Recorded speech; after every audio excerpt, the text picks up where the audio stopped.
কোটা বিরোধী আন্দোলনে আসাদুল হক বাবু নামে 24 বছর বয়সী একজন জুলাই যোদ্ধা, তিনি 36শে জুলাই যাত্রাবাড়ি থানার সম্মুখে তাকে গুলি করে হত্যা করা হয়েছে।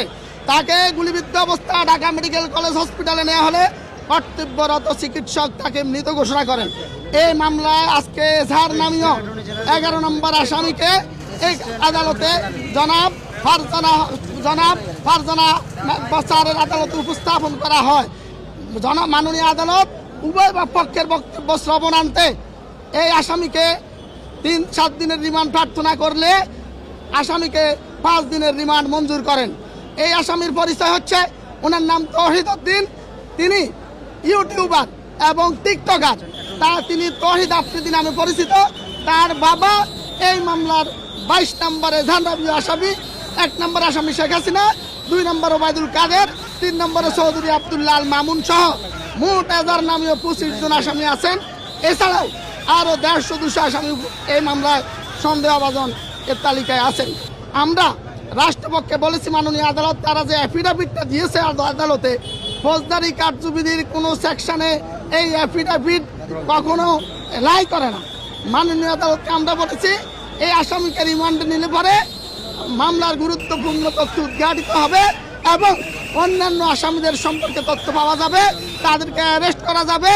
মামলায় কারা অর্থ যোগানদাতা, কারা অস্ত্র যোগানদাতা এবং কাদের নির্দেশে সে এই হারুনের সাথে, ডিবি হারুনের সাথে ঐক্যবদ্ধভাবে এই বৈষম্য বিরোধী আন্দোলনকারী নেতৃবৃন্দকে আটক করা, তাদেরকে রাষ্ট্রদ্রোহী মামলায় দেওয়া এবং তাদেরকে গলা কেটে হত্যার হুমকি দিয়েছে।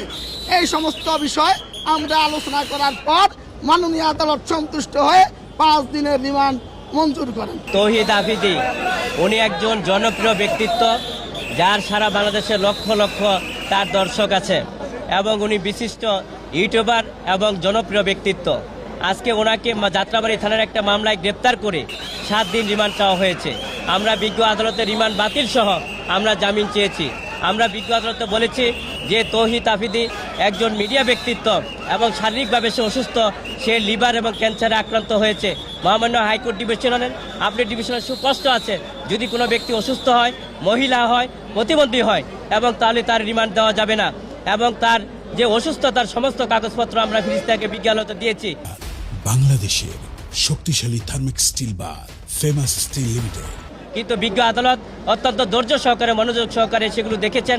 পরবর্তীতে আমরা ওনার জামিন চেয়েছি এই কারণে যে এই ঘটনার সাথে সম্পৃক্ত নয়, যে এই মামলায় 11 নম্বর এজাহারভুক্ত আসামি, এই মামলার যে বাদী, সে হলফ করে বলেছে যে এই মামলায় তার এই তৌহিদ আফ্রিদি এবং তার বাবা নাসির উদ্দিন সাথী এই মামলায় সম্পৃক্ত না, ভুলবশত কারণে তাদের নাম উঠেছে, সেখানে তারা অব্যাহতি পেলে, মামলা থেকে খালাস পেলে বাদীর কোনো আপত্তি নেই, হলফ করে বলেছে বিজ্ঞ আদালতে।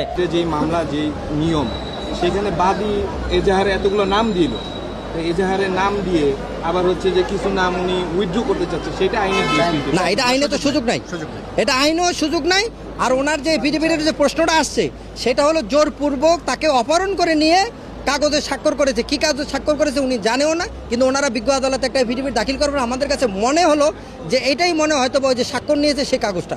আমরা এটার এগেইনস্টে আগামী তারিখে পিটিশন দিচ্ছি বিজ্ঞ আদালতে। আদালতে তারা যেটা বলেছে, সে কিডনি তার রোগ সমস্যা আছে, সে কিছু কাগজপত্র দিয়েছে। আপনারা জানেন যে এইসব কাগজপত্র বানানো যায়, আসামি যখনই ধরা পড়ে বিভিন্ন কাগজপত্র তৈরি আছে, সে দেখতে চলাফেরা তার কোনো কমতি না। এখন সে আদালতে আছে, তারা কিছু কাগজপত্র বানিয়ে নিয়ে আসছে, এগুলো ফেক হতে পারে। কি রোগের কথা বলছে? কিডনি রোগের কথা বলেছি। আচ্ছা, কিডনি রোগের কথা বলেছে বিজ্ঞ আদালতে।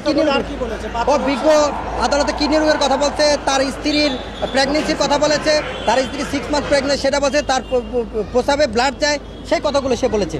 কিন্তু এগুলো আসলে যাচাই বাছাইয়ের বিষয়, ডাক্তারের বিষয়। আমাদের এই প্রশ্ন আপনারা নিচ্ছেন কেন? এই প্রশ্ন তো আপনারা উল্টা নিচ্ছেন।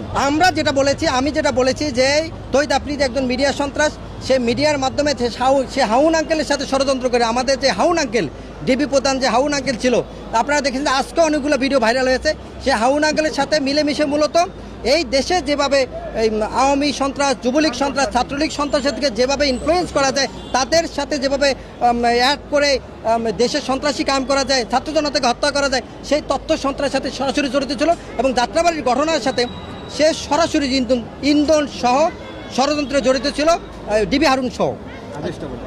আদেশ বিজ্ঞ আদালত আমাদের আবেদনের প্রেক্ষিতে আমাদের শুনানি, উভয়পক্ষের শুনানিতে বিজ্ঞ আদালত 5 দিনের রিমান্ড মঞ্জুর করেছে। আচ্ছা